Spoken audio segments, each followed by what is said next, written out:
Simon-Pierre Senguillac, si vous l'acceptez tous, je vous en remercie.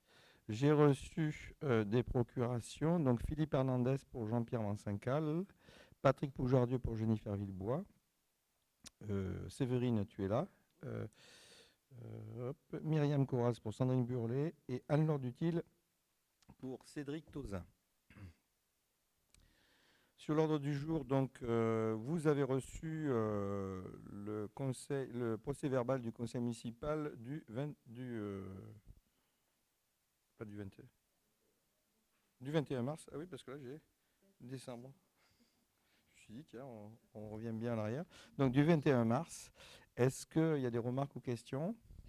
S'il n'y en a pas, je vous propose de passer au vote. Qui est contre? Qui s'abstient? Un vote à l'unanimité. Dans le compte rendu des décisions et des MAPA, il y a peu de choses. Donc, vous avez pu constater qu'il y a des remboursements de sinistres et puis ce qui est relatif au fonctionnement de notre saison culturelle sur les petits ambassadeurs. Je vous propose ensuite de passer la parole à notre adjoint aux finances et à la culture, Christophe Doré. Merci. Donc pour le dossier numéro 1, c'est des admissions en non-valeur de créances éteintes. Alors pour le nouveau conseil municipal, vous allez voir que régulièrement en conseil du municipal, on a ce titre de dossier à gérer. Donc en fait, c'est des créances qu'on ne va pas pouvoir recouvrir. Dans le détail qui vous a été communiqué, vous avez le montant. On ne communique pas les noms des particuliers ni des entreprises parce qu'en fait, on est filmé.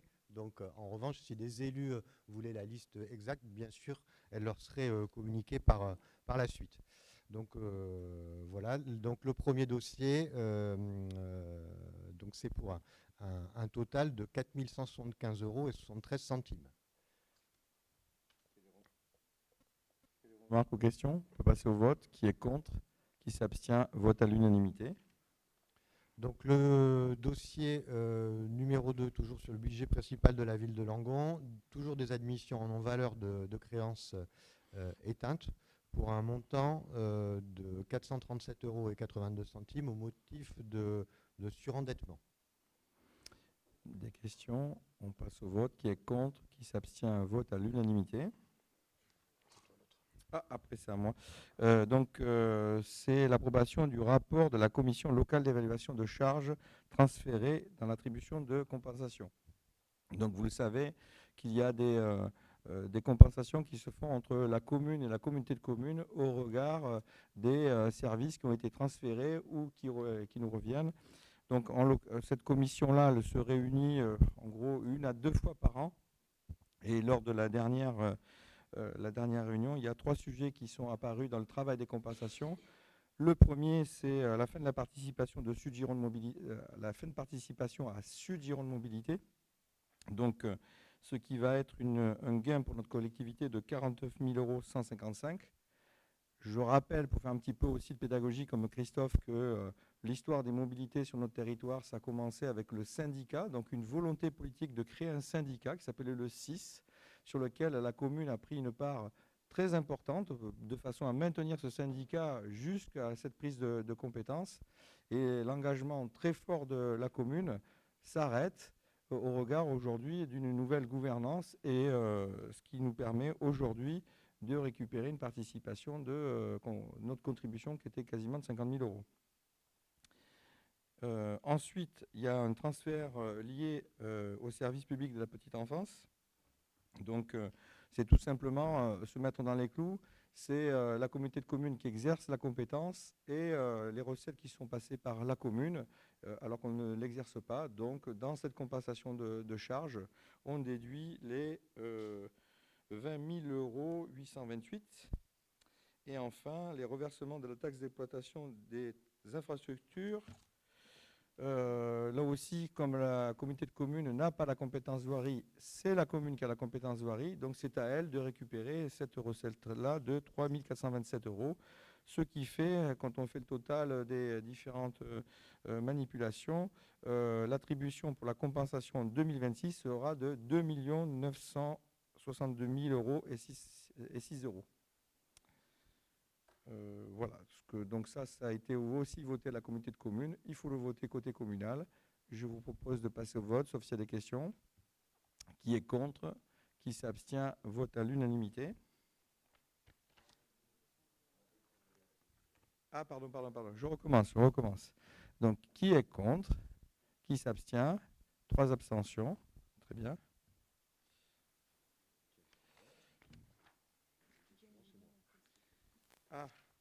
Oui, d'accord. Oui, pardon.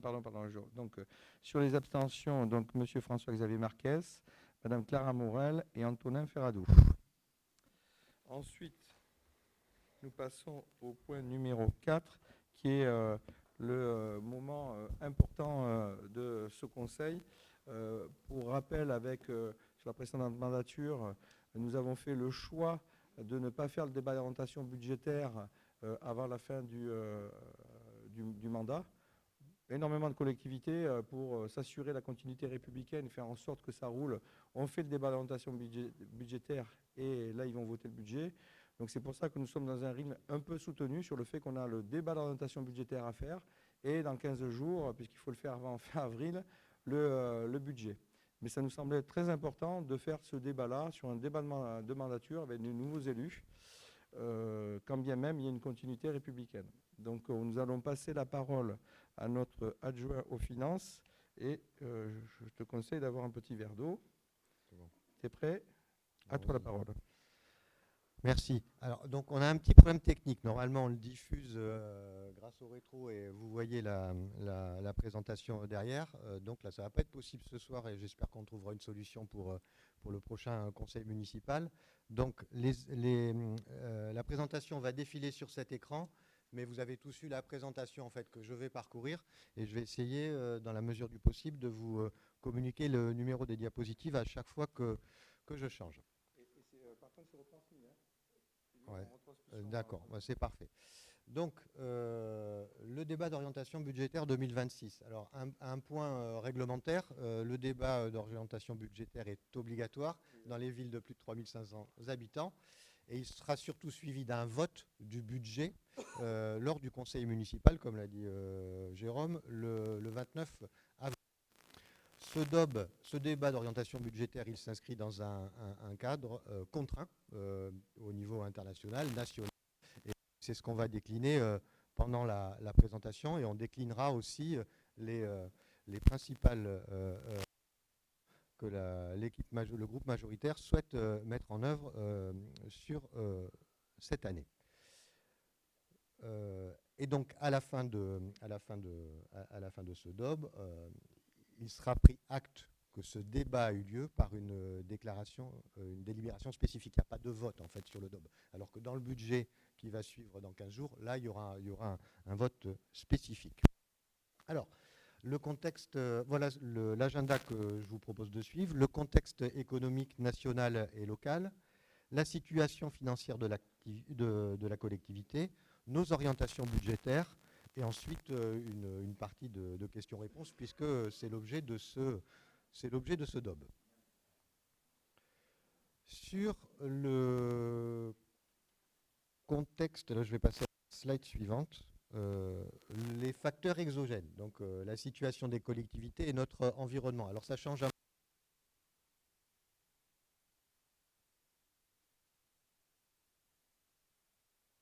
nos finances.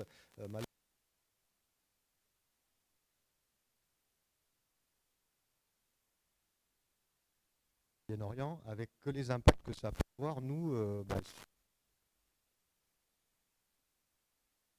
avoir la croissance. Donc en fait,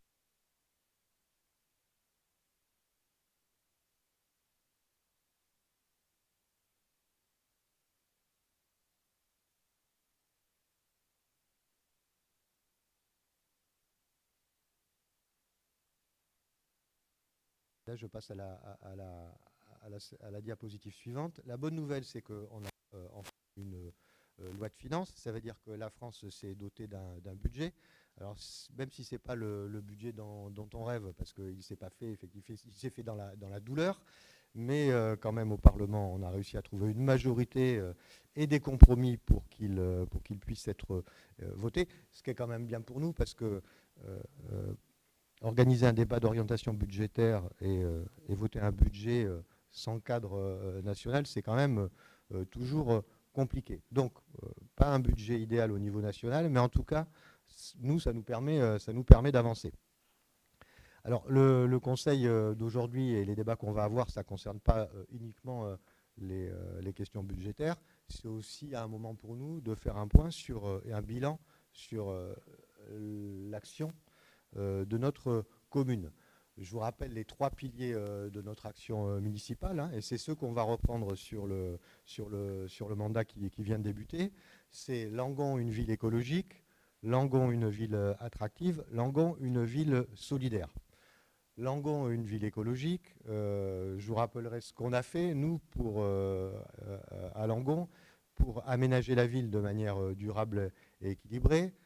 C'est un effort au quotidien pour nous, pour nos enfants, nos petits-enfants. Et on a travaillé notamment avec la première adjointe sur la végétalisation de la ville. On a travaillé sur nos consommations d'énergie et sur la réduction de notre empreinte carbone au travers du plan LED. Je ne vais pas tout passer en revue, mais voilà, ça c'est 2 illustrations de cette volonté forte d'ancrer notre action dans le développement durable. Le développement durable, il ne se limite pas d'ailleurs à l'écologie, c'est aussi une certaine idée de l'économie. Et là, on arrive sur notre 2e pilier, Langon, une ville attractive, donc une certaine idée de l'économie qui se traduit, nous, par exemple, dans nos commandes publiques, au travers d'achats éthiques, locaux, par exemple avec la part grandissante du label rouge bio dans nos achats de denrées dans les écoles, comme Dominique peut en témoigner, en privilégiant bien sûr des acteurs locaux, du territoire. Le développement durable, c'est aussi une dimension citoyenne, et cette dimension, c'est le 3e pilier de notre action. Langon, une ville solidaire.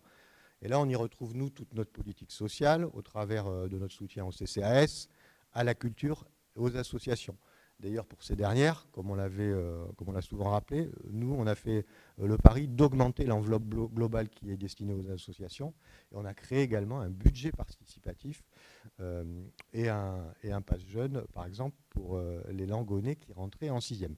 Voilà, je vais m'arrêter là et on va passer à la suite de les présentations. Mais c'est bien sûr ces 3 piliers que nous nous appuierons sur ce nouveau mandat. Et je partagerai avec mes collègues, en fin de ce débat, quelques-uns de nos projets pour 2026. Alors, si on passe à la diapositive suivante, le contexte national et local.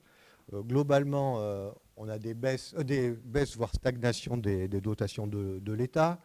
On a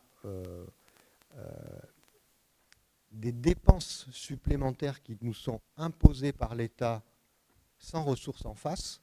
Et je voudrais rappeler là, donc c'est la slide que vous voyez, c'est le dernier paragraphe que vous avez sur le document, c'est la hausse du taux de cotisation du CNRACL. Donc ça, c'est la caisse de retraite des agents des collectivités locales. Le taux de cotisation va augmenter en fait de 12 points en 3 ans, donc pas de 12%, hein. Le taux augmente de 12 points. Nous, c'est une hausse de 30% de la cotisation, donc en 2025, en 2026 et encore en 2027. Pour notre budget, le budget principal de la ville est celui des Carmes, puisque vous verrez ça aussi dans 15 jours. On va voter 2 budgets, celui de la ville et le budget annexe des Carmes. Ça représente 300 000 € de dépenses supplémentaires non compensées par l'État. Et donc, ce qui nous contraint aussi dans notre action, puisque ces 300 000 €, il faut bien les trouver quelque part. Si je passe à la diapositive suivante, je voulais vous parler brièvement de la santé financière de notre collectivité et de l'évolution de certains indicateurs de prudence. Là, ces indicateurs ici, ce ne sont pas des indicateurs qui sont sortis de l'équipe municipale. C'est les indicateurs du centre de gestion. Donc chaque année, on est, on va dire, audité. Il y a un rapport sur la gestion de la commune qui est émis et qui reprend ces éléments. Tout ça pour être tout à fait transparent. On n'est pas là dans un exercice de marketing à rendre plus jolie la mariée. C'est vraiment le résultat de notre action au cours des 6 dernières années. Quand on regarde ces indicateurs, on regarde que si on se compare par rapport aux communes au niveau départemental, régional et national, bah, tous nos indicateurs sont au beau fixe. Alors, je ne vais pas les passer toutes, mais on peut parler de l'endettement, on peut parler de notre capacité à épargner, donc épargne qui va ensuite financer nos investissements. On peut pas. Oui, Christophe, juste pour dire, aller dans ton sens, là, la lecture, tu l'as dit, mais j'insiste, c'est des moyennes des communes départementales, des moyennes des communes de la région. Ah oui. Le département, ce n'est pas la moyenne du département, c'est la moyenne des communes du département. Donc c'est un copier-coller de documents officiels. Ça va dans le sens de ce que dit Christophe. Hein. J'insiste, c'est important pour la lecture. Oui, complètement. Et donc là, vous voyez en fait tous les critères qui vont pouvoir qualifier la solidité ou pas financière d'une commune. Donc notre ratio de charge structurelle, le taux d'épargne, le coefficient d'autofinancement, notre ratio de désendettement, notre capacité de désendettement, hein, elle est de 2 ans. Vous voyez que sur les moyennes de toutes les communes du département, c'est 4 ans. Alors 4 ans, ce n'est pas un mauvais chiffre hein, d'ailleurs. Hein. Comment ça s'appelle ? On est un peu sous surveillance quand on arrive aux alentours de 10 à 12 ans. Donc ça veut dire quoi ce ratio ? Ça veut dire qu'on a de la marge. Si on décide d'investir et d'emprunter massivement pour un sujet structurant pour notre commune, voilà, on peut finalement ce ratio qui est à 2, on peut le monter à 6 ou à 8 sans que ce soit un signal d'alerte. Et puis après, notre fonds de roulement, donc ça c'est notre capacité à couvrir nos dépenses. On est capable, grâce à notre gestion, grâce à la gestion de notre trésorerie, de couvrir 132 jours d'activité. Je vais passer à la slide suivante.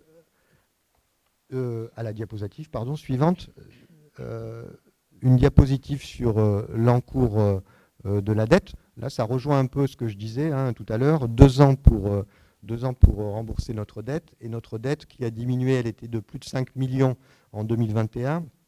On est à moins de 4 millions en 2025. Donc voilà, on a fait un gros travail.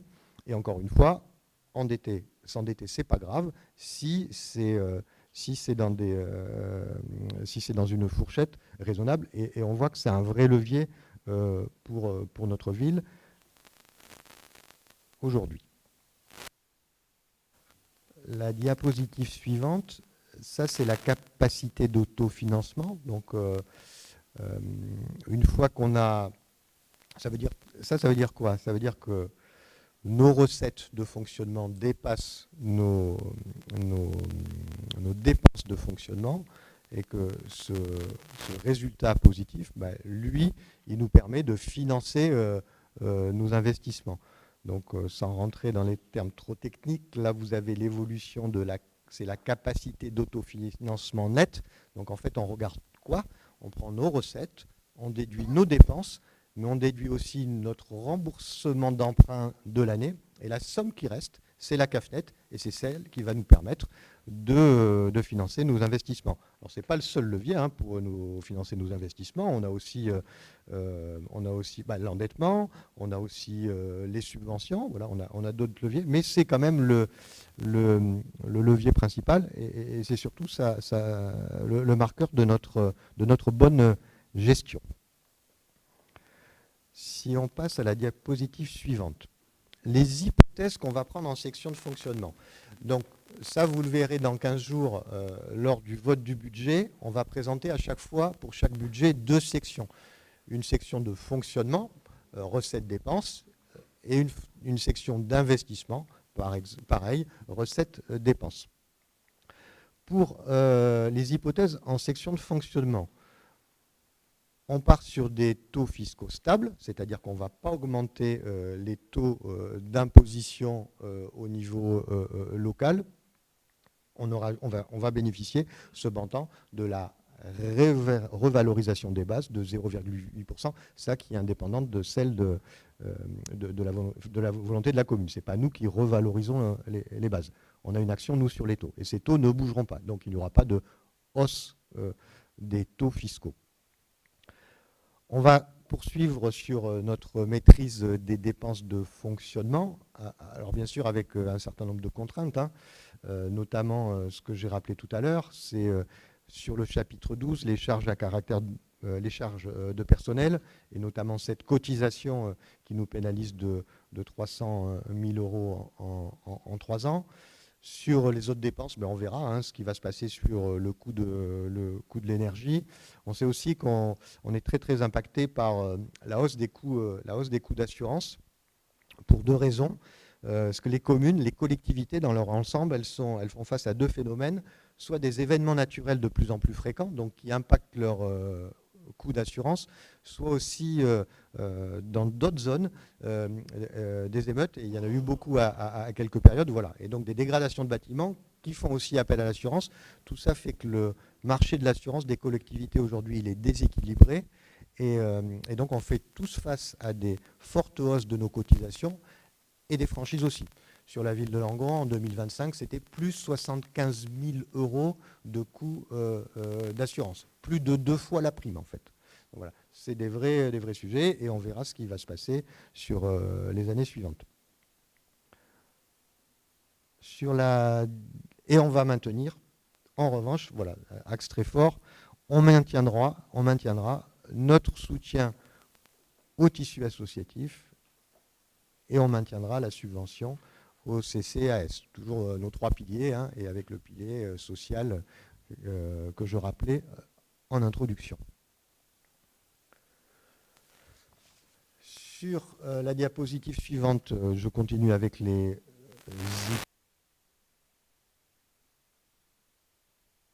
20%. L'inscription d'un emprunt maximum de 400 000 euros. Donc ça veut dire quoi? Ça veut dire que là, quand on votera le budget la prochaine fois, on demandera à ce que vous nous autorisiez à réaliser un emprunt maximum de 400 000 euros, mais il n'est pas certain qu'on le fasse. On vote un budget, on peut dépenser dans le cadre de ce budget, pas plus. Si on peut faire moins, on fera moins. Et on aura la cession aussi de biens immobiliers pour un montant de 374 000 euros. Alors, si je passe à la diapositive suivante, donc celle-ci, alors celle-là, où j'avais une jolie animation, mais du coup, comme on est sur papier, ça va être beaucoup moins joli. Donc, je vais regarder ce tableau en partant par la gauche, en haut, les recettes. Donc, en fait, ça, c'est la synthèse de nos perspectives. Donc, en haut à gauche, vous avez fiscalité directe locale, c'est ce que je vous ai expliqué. Évolution de la fiscalité locale, nous, on ne touchera pas au taux. En revanche, les bases vont augmenter de 0,8. Donc, on prend ça comme hypothèse. Sur les dotations de l'État, on prendra comme hypothèse une stabilité des dotations de l'État. On est toujours sur la partie recettes. Les recettes de services, on prévoit un maintien des recettes de gestion courante. Et on va aussi bénéficier du report excédentaire en fonctionnement. Donc ça, en fait, c'est ce qu'on a cumulé des années précédentes. Et donc, on va bénéficier d'un report excédentaire de l'exercice 2025 de 3 892 601 euros. Je prends la colonne de droite, les dépenses de fonctionnement. Donc,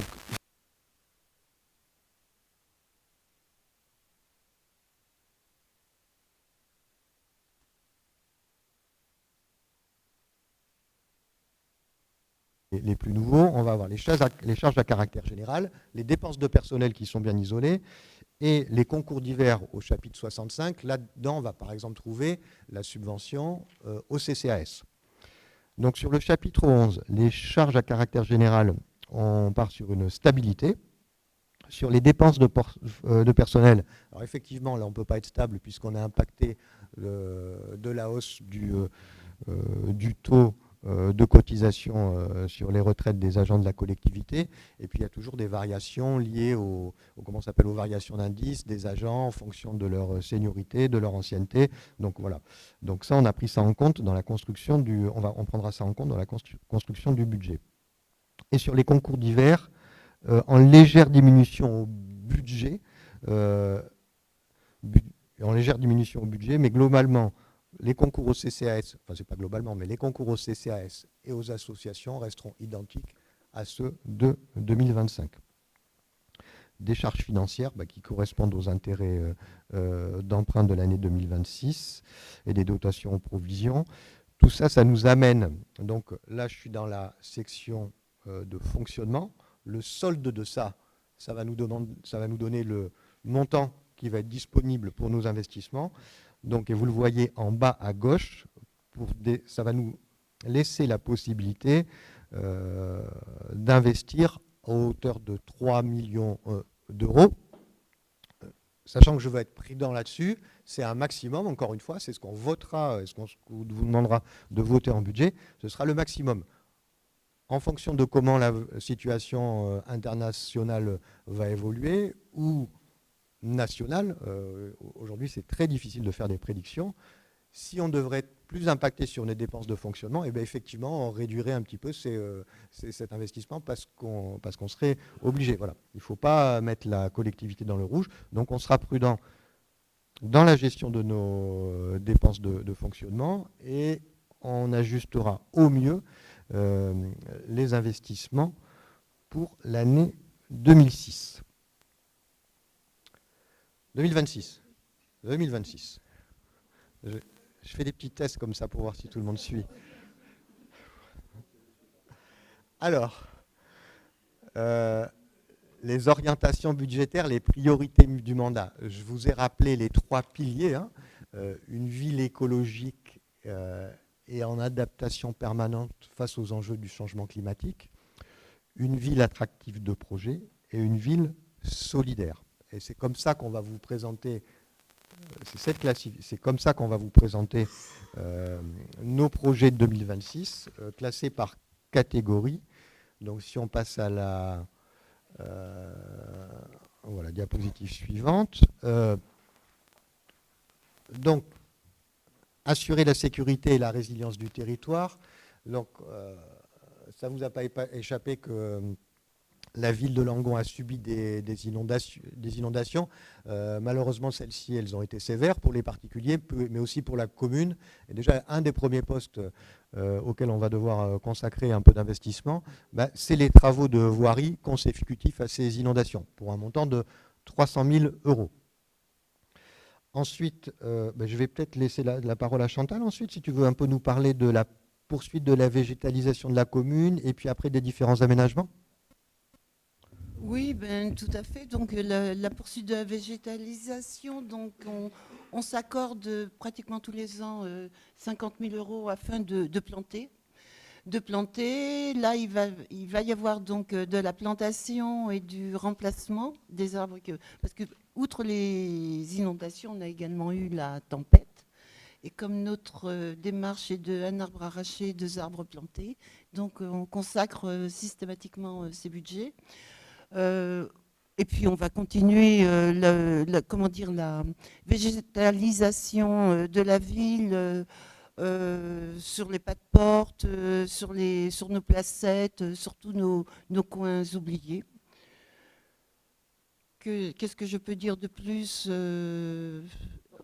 La rue de la Poste qui va sortir très très bientôt. Donc ça fait partie de nos projets. On démarre d'ailleurs début mai.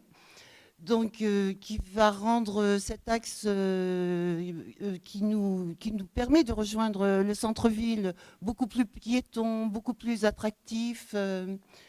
Donc, toujours végétalisation, emploi de matériaux, effectivement, comment on peut appeler ça Plus perméable. Plus perméable, voilà. Et plus joli à l'œil, d'ailleurs. Bien sûr, notre plan de voirie et de trottoir, d'ailleurs on en parlera tout à l'heure, il y aura également une commission qui sera mise en route sur l'accessibilité. Et puis on aura une liaison plus apaisée aussi le long du lycée Jean Moulin, la liaison François Mauriac, donc avec pistes cyclables. Je peux même parler également, au bout de cette piste, il y aura nous allons avoir 4 stations de vélos en location, donc de Vélib en fait. Donc une au bout de ce boulevard, une à l'hôpital, une en centre-ville et l'autre à la gare, bien sûr. Notre changement, notre relamping que l'on fait tous les ans. Donc là aussi, on y consacre une très jolie somme. Donc l'espace public sera vraiment remis en LED en fin d'année prochaine. Tous nos bâtiments communaux, par contre, vont être comment dire, en LED d'ici cette année, pratiquement, oui, puisqu'on termine par nos bâtiments du centre technique, en fait. Et après, il y a un autre point, c'est, alors vous voyez, engagé dans la transition écologique et la performance énergétique, il y a un point un peu inhabituel, c'est la dépollution de l'ancienne décharge de Bigardois. Ça, c'est un sujet qui est pas unique à la ville de Langon. En fait, pendant des années, en France, et vous avez peut-être, alors pour les plus anciens, parce que c'est vrai qu'il y a des jeunes élus, pour les plus anciens, il n'y avait pas de... Je vais mettre ma casquette président du SICTOM. On n'allait pas à la déchetterie, il n'y avait pas de décharge, il n'y avait pas de collecte des déchets, il y avait des trous et on allait jeter des choses. Alors, c'était la façon de gérer les déchets à cette époque. Il y a des milliers de points comme ça il y a des milliers de points comme ça en France. Sur le territoire, on en a 6 000 sur le territoire, il y en a un à Marions, dans le sud de la Gironde. Là, nous, on en a un à côté de Langon. Et il se trouve que, en fonction de si cette décharge a été récupérée dans la compétence d'un syndicat ou si elle est restée au niveau de la commune, des fois, il faut dépolluer ces décharges. Et là, c'est ce qui se passe en fait sur ce site-là. Il y a une dépollution effectuée, il y a des diagnostics qui ont été réalisés, et donc c'est à la commune de prendre en charge cette dépollution, donc qu'on souhaite inscrire au budget pour un montant de 534 000 €. Et Christophe, c'est une histoire qui dure depuis 15 ans, 30 ans. Oui, 30 ans, plus de 30 ans. Donc on est à la fin de cette histoire. C'est ce qu'on appelle la continuité républicaine. Donc voilà. Donc, mais oui, quand vous voulez.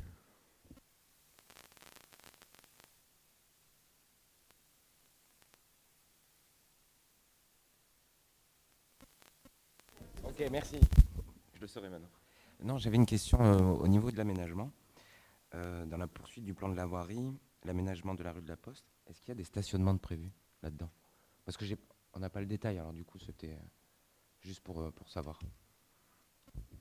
Alors, oui, il reste quelques stationnements. Il a même fallu faire quelques aménagements par rapport à l'entreprise Baudin.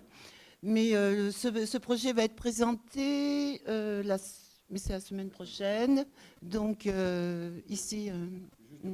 La démarche, en fait, l'orientation d'un débat d'orientation budgétaire, ça donne un cadre. Ça donne le cadre, on prend acte de la façon dont on va construire l'histoire. Ça nous donne le cadre de la façon dont on va dérouler, voter le budget, qui est dans 15 jours.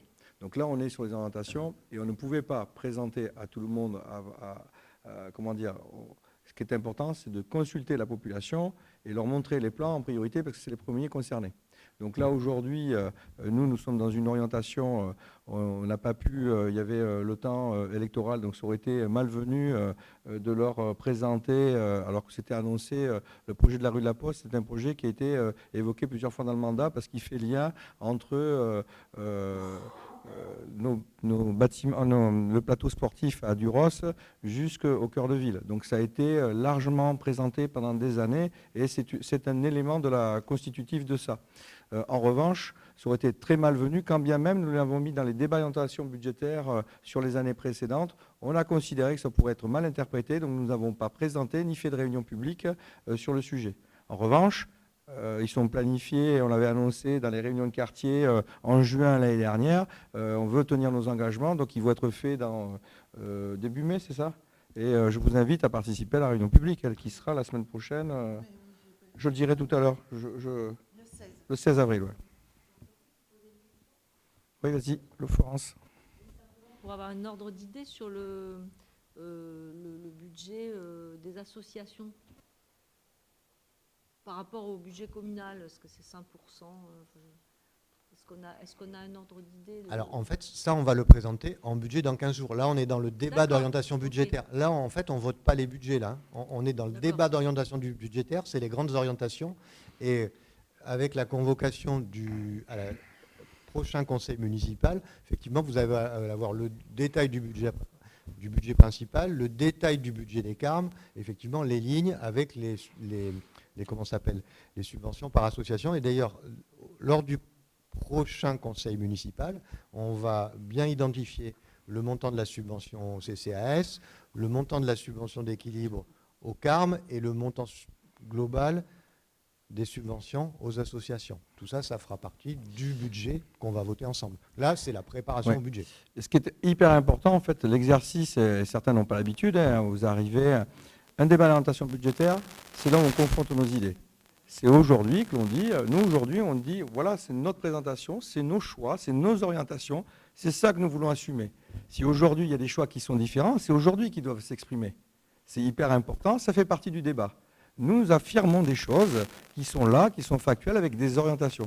Il sert à ça le débat. Et les questions, si elles doivent être posées, et c'est une bonne question, Florence, et je vous invite d'être dans la cohérence aussi du règlement intérieur, afin de garantir les bonnes réponses et les bonnes interventions des uns et des autres, c'est d'envoyer, comme c'est dans le règlement intérieur, les questions au moins 5 jours avant. Comme ça, ça nous permettra, Florence, toi, c'est une très bonne question, et nous, ça nous permettra de le travailler pour t'apporter la réponse le jour J en conseil. Donc, débat d'orientation budgétaire, on vous a dressé le panorama, nos engagements sont très clairs, ce sont des choix qui sont affirmés, et donc on les met là en débat, et c'est aujourd'hui qu'effectivement, s'il y a des propositions d'autres visions, qu'elles doivent s'exprimer ou être critiquées. Voilà. Comme j'étais adjointe aux finances dans une vie précédente, c'était juste... Non, en tout cas, on l'isolera bien et on donnera le pourcentage par rapport à toutes les dépenses de fonctionnement. Et donc, je vais finir sur le pavé du bas, le pavé violet, sur les projets structurants du mandat. Donc là, on va continuer les études préopérationnelles et d'ingénierie liées à notre projet global de ville. On va aussi travailler sur... la transformation, alors peut-être Dominique, toi tu veux en parler un petit peu, la transformation du groupe scolaire Saint-Exupéry avec une logique de sobriété et de phasage, parce que dit comme ça ne doit pas parler à grand monde, mais je pense que tu as des explications qui sont bien meilleures. Oui, tout à fait. En fait, nous allons commencer les travaux donc, à Saint-Exupéry, mais nous allons commencer par une classe test qui va permettre d'évaluer ensuite pour être sûr que ça corresponde aux attentes. Et donc, ces travaux auront lieu tous les ans par la suite. L'idée des travaux de la phase test, on est bien sur des travaux d'isolation, d'amélioration du bâtiment, mais comme on ne veut pas se lancer sur l'intégralité de l'école, parce que c'est quand même un très très gros chantier, on a trouvé, c'est pas moi qui l'ai trouvé d'ailleurs, c'est cette idée qui est vraiment géniale, de le faire sur une classe, et donc on pourra à la fois avoir le retour des enseignants et des élèves. Pour compléter ce que dit Dominique, nous, Christophe, dans le débat d'orientation budgétaire, a bien posé le périmètre des contraintes, et notamment le périmètre de nos recettes qui tombent. Et puis il y a le périmètre, il a dit aussi clairement des personnes qui peuvent venir en soutien, que ce soit département, région, État, notamment sur les subventions. Donc c'est clairement, je le redis, pour aller vers la chute, c'est-à-dire que le projet de l'école, c'était dans notre projet de mandat en 2020. Donc on a passé un mandat à travailler, étudier, voir comment aller chercher des recettes, des financements. On se retrouve avec des sommes qui sont très importantes, qui étaient entre 3 et 5 millions pour refaire le groupe scolaire. Donc quand on démarre l'histoire en 2020, l'horizon n'était pas le même qu'aujourd'hui. Le département peut nous accompagner, mais de manière différente. La région n'intervient pas et l'État nous fait comprendre que ça va être compliqué. Donc il y a 1 an, nous avons décidé d'être ambitieux dans la méthode de travail. C'est-à-dire qu'on s'est dit, on ne peut plus partir sur un projet comme si on avait les moyens comme par avant. Et on a challengé avec les collègues élus, les bureaux d'études, en disant il faut essayer de faire un pas de côté. Comment on construit l'histoire différemment à la hauteur de nos moyens financiers. Et puis, est-ce qu'il n'y a pas d'autres façons un peu innovantes? Donc, ça a bien fait tourner le le cerveau. Et donc, on peut atteindre un objectif qui est pertinent pour le bien enseigner, pour le bien vivre de nos enfants qui sont dans ces écoles, surtout au regard du changement climatique.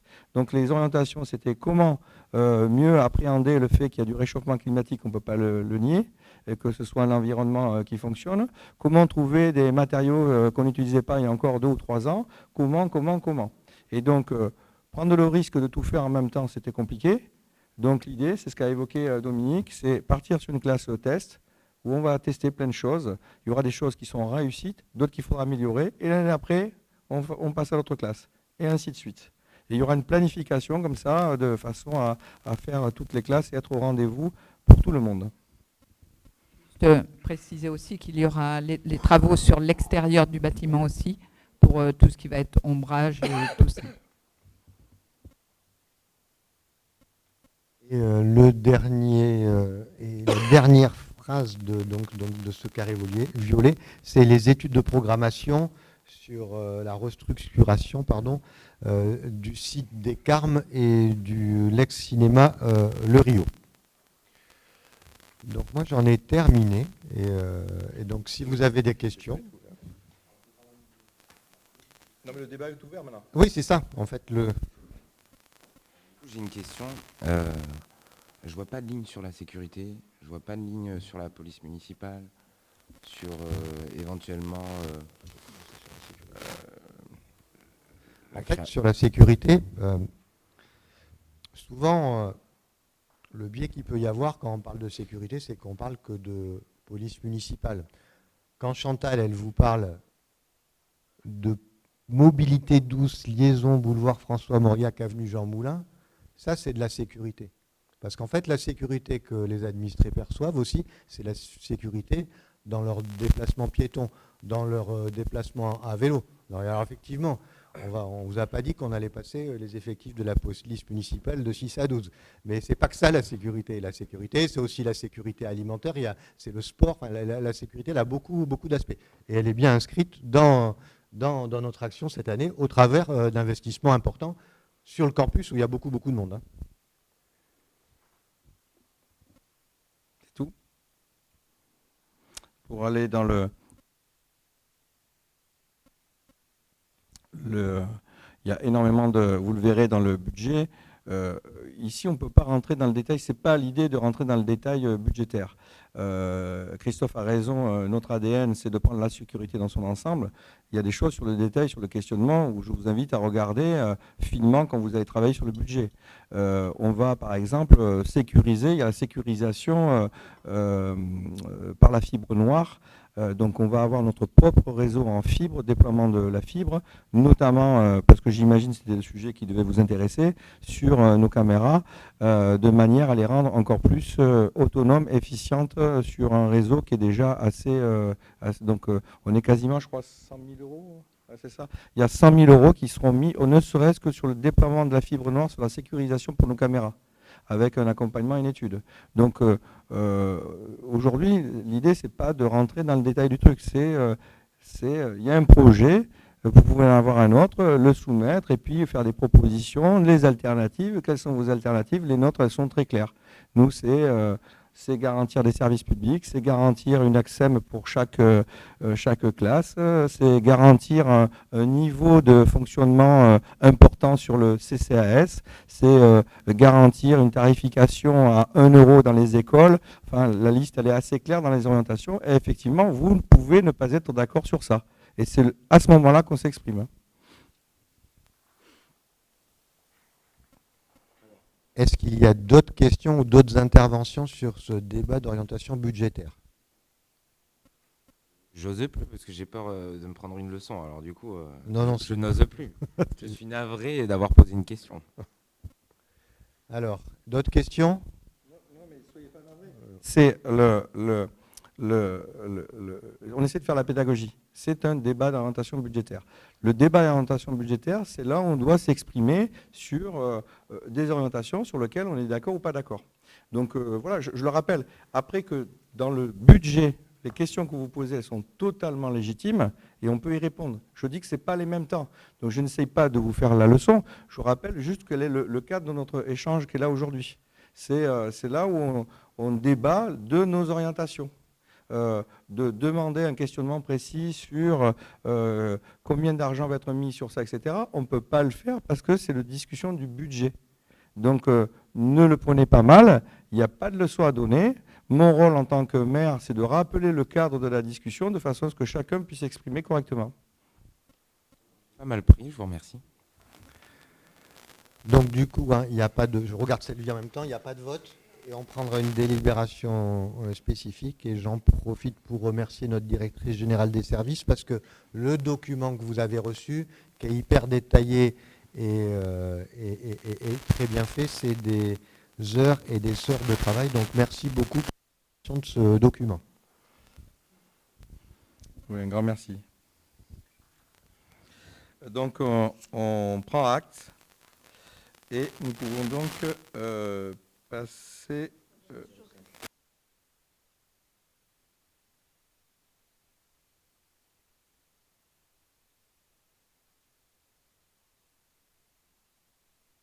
Local pour l'année 2026. Donc, comme je viens juste de vous l'indiquer lors du débat d'orientation budgétaire, il vous est proposé de maintenir les taux d'imposition des ménages, donc taxe foncière sur les propriétés bâties, taxe foncière sur les propriétés non bâties, taux de taxe d'habitation sur les résidences secondaires à l'identique. Et c'est une délibération spécifique, distincte de celle du vote du budget qui aura lieu, lui, dans 15 jours. Donc ces taux restent inchangés. Donc, mon rôle, surtout quand on débute un nouveau mandat, c'est avec Christophe, c'est d'accueillir, accompagner et remettre en situation.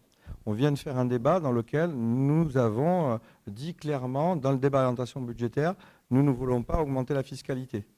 Elle s'exécute derrière par une délibération aujourd'hui et pour le budget dans 15 jours. Voilà, donc le débat provoque ça. C'était par rapport aux remarques précédentes. Il pourrait très bien avoir des personnes qui ici auraient pu dire dans le débat d'orientation budgétaire, nous souhaitons augmenter la fiscalité et donc derrière ils s'opposent à la proposition que l'on fait. Voilà, c'était juste pour expliquer à chaque fois la méthodologie. Donc est-ce qu'il y a des interventions, des commentaires ? Je vous propose de passer au vote. Qui est contre? Qui s'abstient? Un vote à l'unanimité. Donc, je continue. Dossier numéro 6, remboursement des frais des élus. Donc là, on vous invite à définir les modalités de remboursement des frais engagés par les élus dans l'exercice de leur mandat et bien sûr dans le respect des règles de la dépense publique. Donc il y a eu une évolution récente du cadre juridique et donc de la prise en charge de certains frais. Vous avez reçu tous les éléments dans la note de synthèse qui vous a été envoyée avec la convocation. Donc, sauf si vous avez des questions. Est-ce qu'il y a des remarques ou questions? On passe au vote. Qui est contre? Qui s'abstient? Un vote à l'unanimité. Ensuite, c'est toi encore, je crois.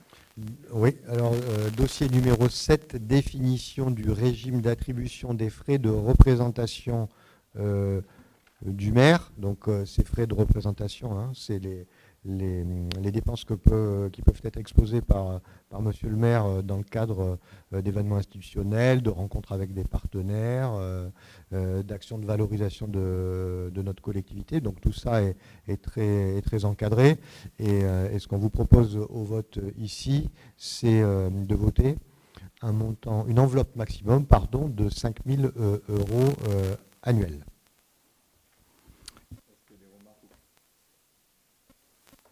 Des remarques ou questions? On passe au vote.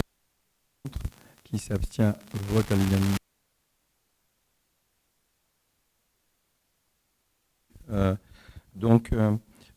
Parfois, donc je suis la désignation d'un référent déontologue élu local. Vous avez reçu les documents. Pour ceux qui étaient à la communauté de communes, on l'a voté aussi. On est parfois dans dans nos engagements, on peut être confronté à des interrogations. Est-ce que, parce que je suis membre d'une association, est-ce que dans mon métier, je fais ça, ou par mes convictions, je suis interpellé par des choses qui m'interrogent. J'ai besoin de m'aider dans mon accompagnement, dans mon positionnement. Et pour ça, les collectivités se font accompagner d'un déontologue. Donc c'est vraiment quelque chose d'important et qui est au service des élus. Et donc nous avons le même à la ville qu'à la CDC comme plein de communes en Gironde, puisque c'est le déontologue de conseiller avec qui on travaille à l'association des maires de Gironde. Et donc c'est ce que je vous propose de passer ce soir. S'il n'y a pas de questions, on passe au vote. Qui est contre? Qui s'abstient? Un vote à l'unanimité. Et on passe au point 9 pour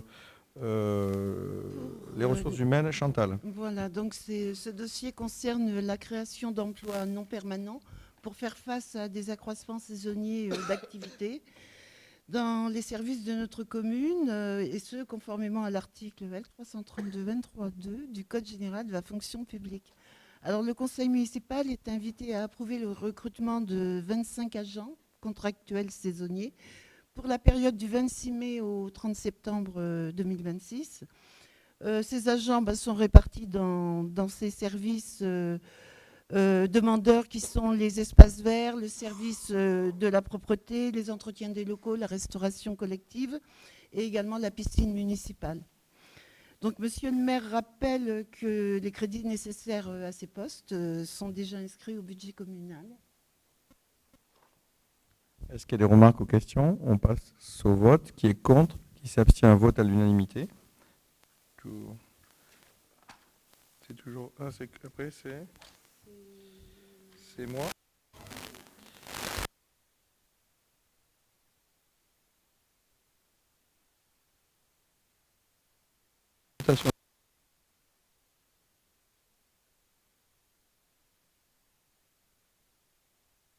Fait l'effort sur le premier conseil de dire le détail, mais vous allez voir que ces demandes, ça reviendra régulièrement chaque année. Donc on dira des secs, ça sera plus simple.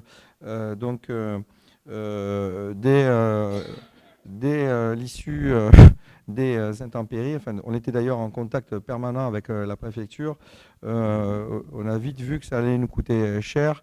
Donc j'avais, dès le lendemain, une fois l'état de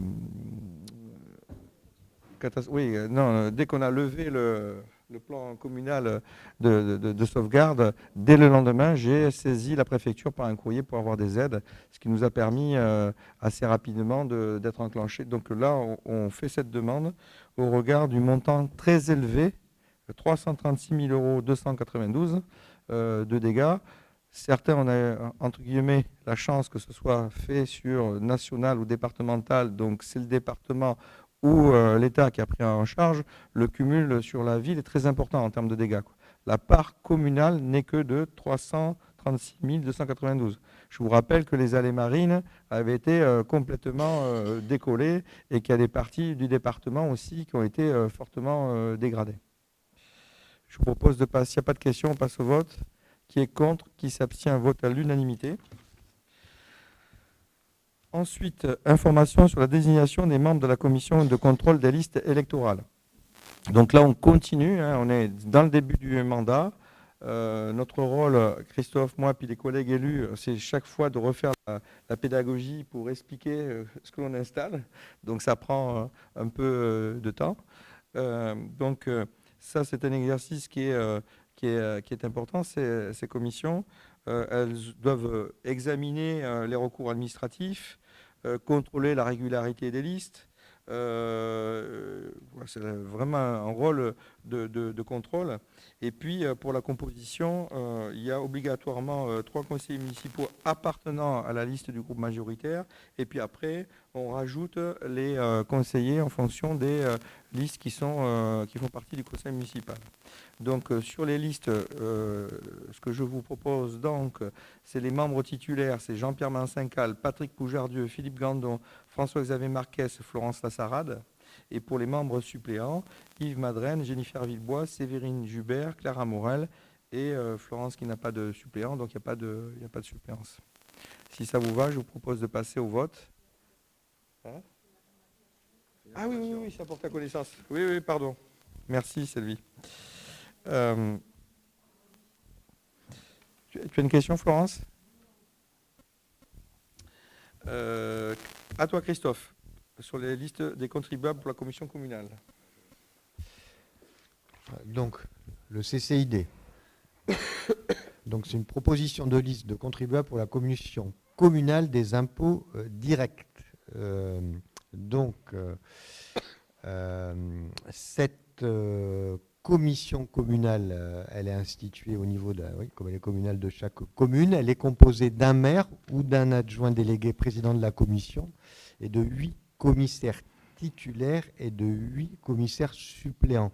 La durée du mandat, elle va suivre la durée du mandat du conseil municipal. Elle est importante parce qu'elle tient une place centrale dans la fiscalité directe locale, et la mission de cette commission, c'est de donner son avis sur des modifications éventuelles des locaux d'habitation recensés par l'administration fiscale. Donc, les personnes qui vont être proposées, elles doivent remplir un certain nombre de conditions qui sont prévues par le Code général des impôts. Et donc, cette liste de contribuables qui doit être représentée en nombre double, elle vous est... Alors, je ne vais pas vous la reprendre parce qu'il y a 32 personnes. Donc, vous avez la liste qui vous a été communiquée également. Et donc question ou vote? On peut voter. Sauf s'il y a des questions. Oui, pas de question, on passe au vote. Qui est contre? Qui s'abstient? Vote à l'unanimité. Ensuite, on passe à la création de la composition de la commission communale d'accessibilité. Voilà, donc cette commission qui est prévue, je vous donne toujours les numéros de loi, par la loi numéro 2502 du 11 février 2005, a pour objectif de favoriser l'accessibilité des personnes en situation de handicap et les personnes âgées. Elle joue un rôle bien sûr consultatif et doit établir un rapport annuel comprenant un bilan, mais également avec des propositions d'amélioration. Alors, la commission sera composée de représentants des associations et d'organismes de personnes en situation de handicap, de représentants et des associations d'organismes des personnes âgées, des représentants de personnes en charge de personnes vulnérables, ainsi que d'élus, de représentants d'instances institutionnelles. Donc, monsieur le maire sera président de droit de la commission et procédera à la désignation des membres par arrêté. Et la commission pourra solliciter des personnes qualifiées en fonction des sujets abordés. Est-ce qu'il y a des remarques ou questions? On peut passer au vote. Qui est contre? Qui s'abstient? Vote à l'unanimité. Je fais un commentaire, c'est vraiment dans la droite ligne de ce que tu as proposé, tu as évoqué dans le DOP tout à l'heure et maintenant. C'est insister, c'est sur un lieu aussi de participation citoyenne. C'est dans notre ADN quand même. Ensuite, on passe au dossier 14. Désignation des délégués de la commune à la commission locale d'énergie au sein du syndicat départemental d'énergie et d'environnement de la Gironde. Donc là, c'est le premier conseil. Je prends le temps de le dire entièrement, mais ce sera le SDEG. Voilà, le SDEG, le syndicat départemental de la Gironde, SDEG, avec qui on a, on a beaucoup de liens. Et ils ont fait évoluer leur statut, donc ils ont créé des commissions locales de l'énergie, et donc elles doivent, on est obligé de les désigner pour qu'elles puissent se réunir et ensuite faire le lien avec le SDEG. Donc moi je vous propose de désigner Philippe Gandon et Cédric Harel. On passe au vote. Qui est contre, qui s'abstient, vote à l'unanimité. Et comme tout va s'installer, je proposerai que Philippe et Cédric, mais surtout Philippe, puisque c'est toi le titulaire, vous puissiez faire un petit retour, hein, peut-être au prochain conseil, puisque Christophe a évoqué les enjeux de l'énergie. Nous avons passé des marchés avec le SDEG qui nous protège, donc ce serait intéressant de restituer ça au prochain conseil. Alors, Gironde Ressources, il faut qu'on le passe. Oui. Oui, je suis interrogatif parce que on l'a voté aussi au Conseil de communauté. Nous sommes adhérents à Gironde Ressources, qui est un véritable outil d'accompagnement pour les communes et les communautés de communes. Il semble que ça risque d'être en suspens le temps que le département se remette, entre guillemets, à flot par rapport à son horizon. Donc il nous faut malgré tout donc, les désigner. Mais je pense qu'on saura dans les prochains jours si Gironde Ressources est réellement maintenu ou pas. Donc je vous propose de Philippe Gandon en qualité de titulaire et Marie Cassio en qualité de suppléante. On passe au vote. Qui est contre? Qui s'abstient? Vote à l'unanimité. Et je te passe la parole, Chantal. Oui, pour le dossier numéro 16 qui concerne le renouvellement de notre convention d'occupation temporaire entre notre commune et les voies navigables de France, donc on appelle plus familièrement VNF, pour l'utilisation de 2 terrains qui sont situés sur le domaine public fluvial. Alors, il s'agit du terre-plein des quais, qui a une superficie de 13 935 m² et de l'ancien camping municipal sur une superficie de 5 585 m². Donc l'usage bien sûr de ces terrains, on le connaît, hein, c'est l'équipement public de loisirs et culturels. Et tout ceci, cette convention pour une redevance annuelle de 4 567,68 € qui sera révisable chaque année selon l'indice et le coût de la construction. Alors bien sûr, on a quelques obligations, mais qui me semblent, cela va de soi, le respect des lois et des règlements en vigueur, de l'entretien des espaces verts et des terrains en interdisant d'utiliser les produits phytosanitaires, et ça fait partie de nos bonnes pratiques. Et puis bien sûr, la responsabilité en cas de dommages ou pollution et la remise en état de lieu à la fin de la convention. Donc, le conseil municipal est invité à approuver les termes de la convention et autoriser monsieur le maire à la signer et inscrire ses crédits nécessaires au budget de la commune. Est-ce qu'il y a des remarques ou questions? On passe au vote. Qui est contre? Qui s'abstient? Vote à l'unanimité. Alors, n'étant pas là, c'est Clément qui fait le dossier 17.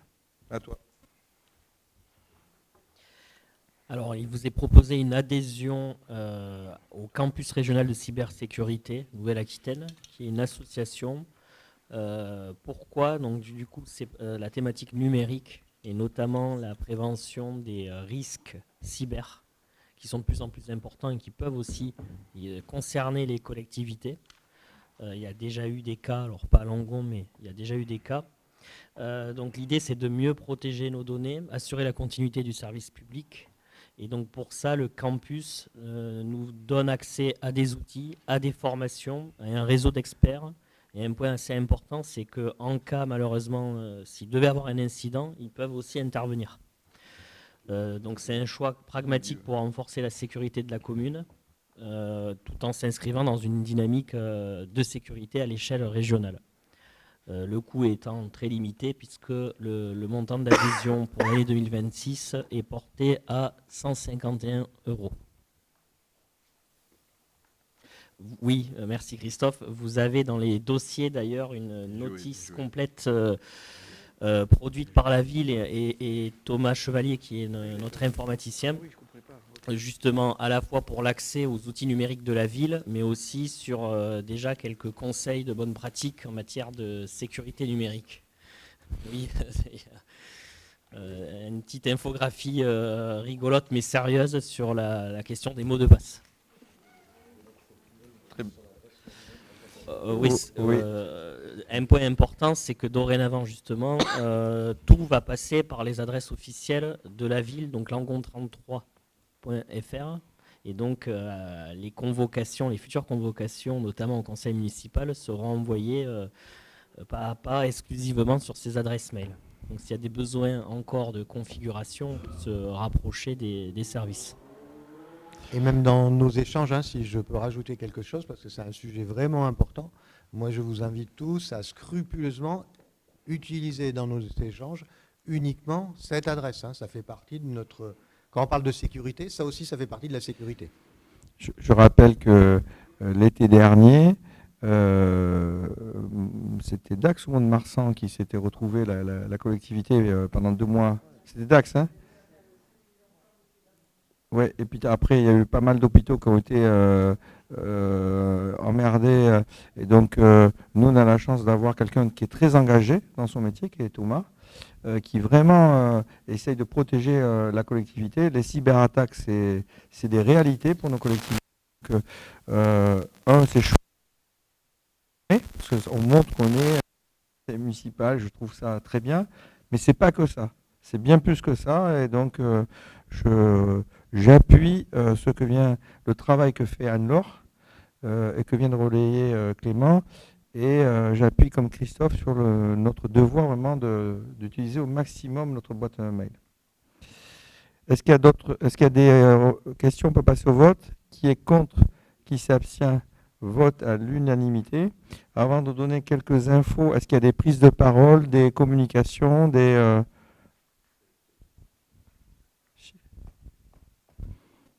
veux bien juste dire un petit mot, parce qu'on n'avait pas pu lors du premier conseil. Et je voulais dire que c'était un honneur pour nous de siéger ici.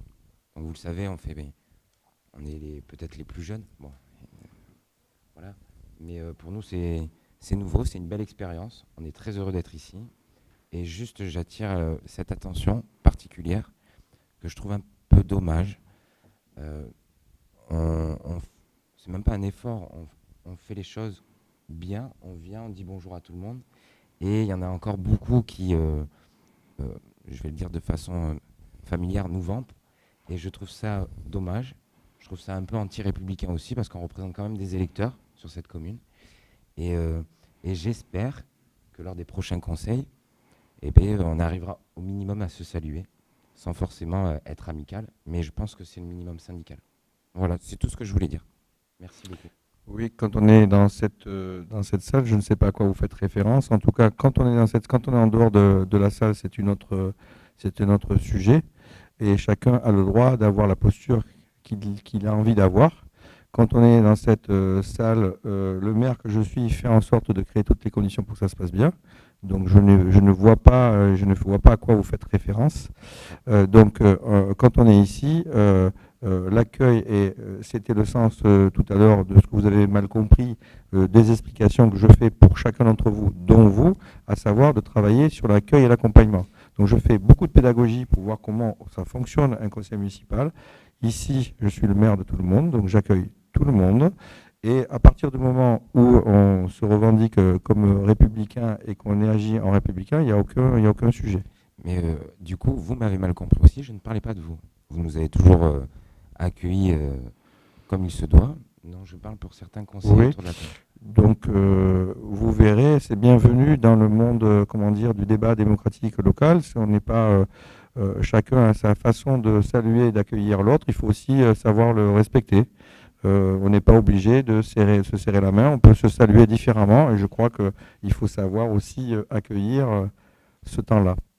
Il y a d'autres choses que vous souhaitez ajouter? Florence, tu veux rajouter quelque chose?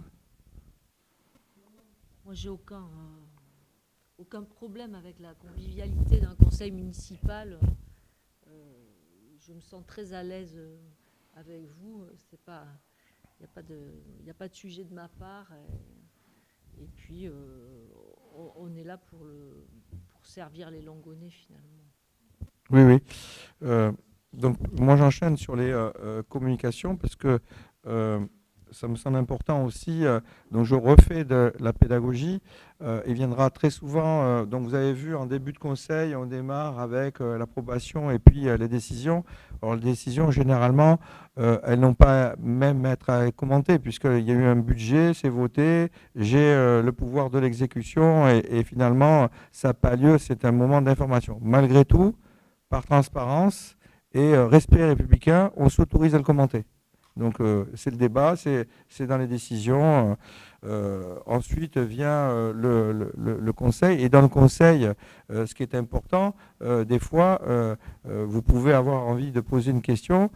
Si le maire ou les adjoints, ils sont pas prêts, ils peuvent être tendus. Et inversement, vous pouvez avoir en retour une réponse qui n'est pas appropriée, ou vous-même, parce que vous êtes tendu, parce que vous ne savez pas s'il faut poser la question, etc. On ne crée pas les conditions du bon débat. C'est pour ça que nous avons un règlement intérieur qui permet de bien fonctionner. Et par rapport aux interventions sur la convivialité, etc., je ne vois pas les allusions, je ne comprends pas, mais vous les avez partagées et on a le droit de ne pas être d'accord. Je vois qu'au regard du fonctionnement de notre règlement intérieur, rien ne dérive. Donc, je le dis ce soir, notre règlement intérieur qui garantit le bon fonctionnement de notre, j'en suis le garant, tout fonctionne bien. Donc, j'ai cette satisfaction-là. Ensuite, il arrive le temps des prises de parole qui sont libres à la fin. C'est pour ça que je m'autorise à donner la parole aux groupes qui ne font pas partie de la majorité, les groupes d'opposition. Et à l'issue de ça, je fais des communications que je vais donc vous faire là, et qui rendent compte de certaines actions que j'ai pu mener seul parce qu'il a fallu agir, avec les collègues. Donc, c'est des informations de portée à connaissance qui sont importantes. La première, avec Dominique Chauveau-Zébert, notre adjoint à la jeunesse, nous avons été saisis il y a quelques jours sur la possibilité d'une fermeture de classe. Bien évidemment, nous nous sommes mobilisés, comme d'autres maires, pour demander à ce que notre classe ne soit pas fermée, quand bien même on nous donne des chiffres de diminution d'effectifs. Nous avons argumenté sur le fait qu'il y a des logements qui ont émergé sur les derniers mois. Et puis, nous avons argumenté aussi que l'école publique, c'est un socle important pour nous et que parfois, sur une année ou deux, fonctionner avec 2 ou 3 élèves de moins par classe, ça peut être pas mal aussi pour tout le monde, pour les élèves, pour les enseignants. Donc, nous avons saisi. On ne sait pas ce que ça va donner. En tout cas, nous restons mobilisés jusqu'aux inscriptions de juin. Je veux vous annoncer aussi une information importante en matière d'accès aux soins. Je pense que ça parlera à Florence. Alors qu'initialement, Langon a été classé hors zonage favorable, j'ai mené une action auprès de l'ARS. Dès le mois de novembre, octobre, j'ai été défendre notre situation en décembre auprès de l'ARS et nous avons le 6 février, c'est-à-dire le jour du dernier conseil municipal. Donc, je n'ai pas pu le porter à connaissance lors du dernier conseil. Et puis, ça aurait pu être certainement mal interprété au moment des élections municipales. Tout ça pour dire que cette mobilisation a porté ses fruits, puisque l'ARS a confirmé le reclassement de la zone en zone d'action complémentaire qui nous est plus favorable pour attirer des médecins. Voilà, donc ça, je voulais vous le partager. Autre information importante, à notre demande, la commune a été reconnue en état de catastrophe naturelle pour le mouvement de terrain lié à la sécheresse et à la réhydratation des sols. Donc tout ça pour dire que la collectivité, il y a un problème, elle se mobilise, elle sollicite et il y a une reconnaissance qui a été faite. La ville est partenaire du forum Job d'été porté par la mission locale. Donc là aussi, ça fait partie, et c'est en lien avec le choix que l'on fait dans le débat d'orientation budgétaire, soutenir les associations, mobiliser des moyens importants. Nougaro, c'est, si on devait le facturer, je crois que c'est à peu près 2 000 € à la journée. Donc là, on ne le facture pas. C'est un soutien à accueillir pour du job dating. Donc c'est un partenariat fort et engagé pour l'emploi. Donc ça, c'est... je me suis mangé la date, Domi, tu l'as la date ? Le 22 avril. Voilà, merci. Donc, vas-y. Avec le micro.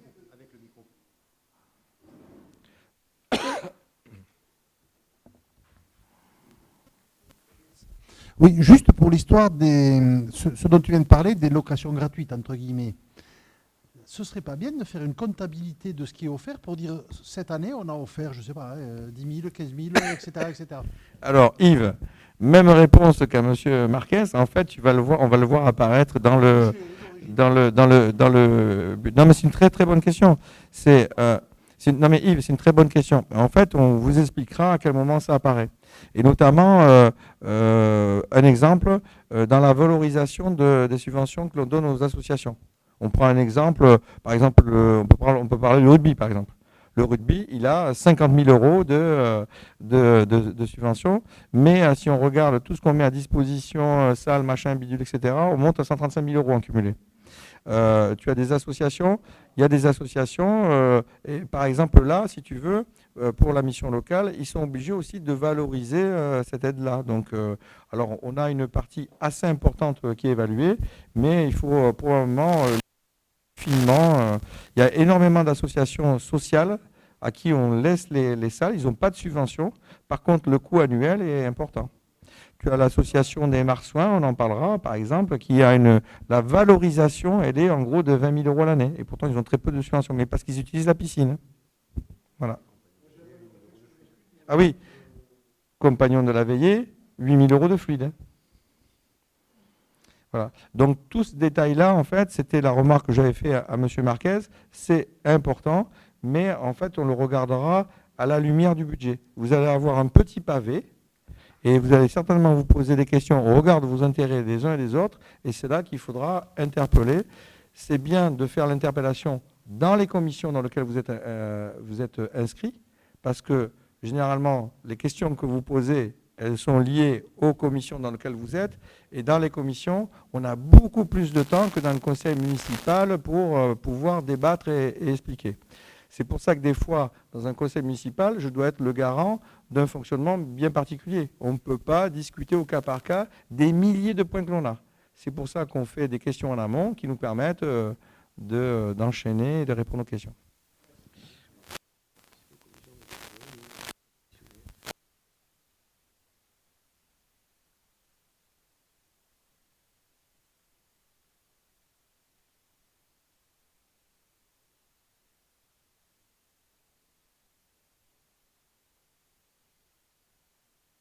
Ils ont eu la possibilité, lors du premier conseil municipal, de participer à la commission finances, de proposer une liste, et vous n'êtes pas positionné aucun des deux. Donc voilà, nous reprocher qu'on n'est pas convivial, on vous invite à participer au débat démocratique, et vous avez raison, hein, on est les représentants de tous les Langonnais, il faut que vous aussi, vous preniez ça en main, et que vous participiez à ce débat démocratique.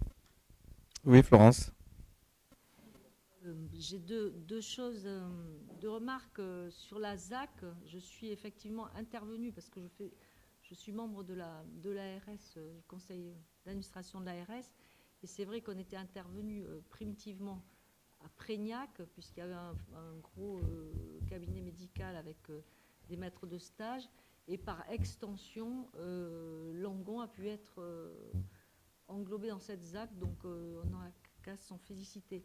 Par contre, sur la commission des finances, il m'a échappé qu'il fallait adhérer. Donc, si c'est trop tard, tant pis. Sinon, je veux bien... Pour une ancienne adjointe aux finances, bon, on va voir comment on rattrape le coup. Oui, non, mais je n'étais pas... Mais Florence, c'est pas un problème. J'étais un peu frigorifiée la dernière fois Florence, dans le courant d'air, donc ça m'a échappé. on prend le point, il n'y a pas de débat, pas un problème. Et je compte bien évidemment, le maire que je suis, compte sur la sénatrice engagée que tu es, pour que sur les sujets de santé, tu viennes en appui du maire. Je sais que je pourrais compter sur toi. Voilà. Je compte vraiment sur certains sujets. Les élections sont passées, on peut redémarrer sur des choses qui sont sereines, et il n'y a pas de débat sur ça. Je voudrais juste terminer, avant que j'oublie, donc réunion publique sur la rue de la Poste le 16 avril. 18h ici à Morlanne. Et puis, vous rappelez que nous, avant de communiquer sur les réseaux, etc., c'était important de partager une information qui nous concerne tous sur le marché. Pendant les inondations, quand il y a eu les inondations, on a suspendu le paiement des exposants. Ouais, des exposants. Et donc, nous, ce qu'on vous propose, c'est de faire la même chose, vu le contexte actuel, pour tous nos exposants. Donc, moi, j'ai préféré qu'on attende ce soir pour pouvoir faire l'annonce officielle. Et ça permettait aussi, il était important qu'il y ait d'abord Yves soit identifié par rapport à tous les exposants. Ça permettra maintenant d'aller voir. Il nous faut juste regarder avec Christophe un petit peu le délai qu'on peut s'accorder, c'est ça? C'est ça, parce que l'idée, enfin, pour bien vous l'expliquer, c'est ils font face, ces commerçants, comme nous tous, à la hausse du prix du carburant. L'idée, c'est peut-être 1, 2 ou 3 semaines de ne pas leur faire payer la redevance de place de marché pour que ça puisse compenser les frais additionnels que eux supportent pour venir au marché. Et nous, on veut continuer à faire vivre ce marché. Donc là, on va regarder effectivement l'enveloppe financière qu'on peut y consacrer. Mais voilà, l'idée, c'est modestement, nous, de participer à une partie de leur charge. Et juste pour terminer en ce qui me concerne, d'habitude, je donne aussi le week-end à venir, les dates des manifestations ou dans les 15 jours. Je n'ai pas pu le faire parce que notre chance à Langon, c'est que nous avons énormément de choses qui sont programmées à partir de ce week-end. Donc je vous invite, je vais commencer à lister, je me suis dit on ne va pas s'en sortir. Donc je vous invite, à bien suivre notre programme. Et puis c'est toujours agréable quand dans les manifestations, les élus sont présents. Donc j'en ai terminé. S'il n'y a pas d'autres interventions, je vous propose de terminer ce conseil. Je vous souhaite une bonne soirée. Et puis à dans 15, non un peu moins, c'est le 29 avril pour le vote du budget. Et surtout, quand vous recevrez vos documents, s'il y a des questions, n'hésitez pas à les poser de façon à ce que ça puisse alimenter le débat. Bonne soirée.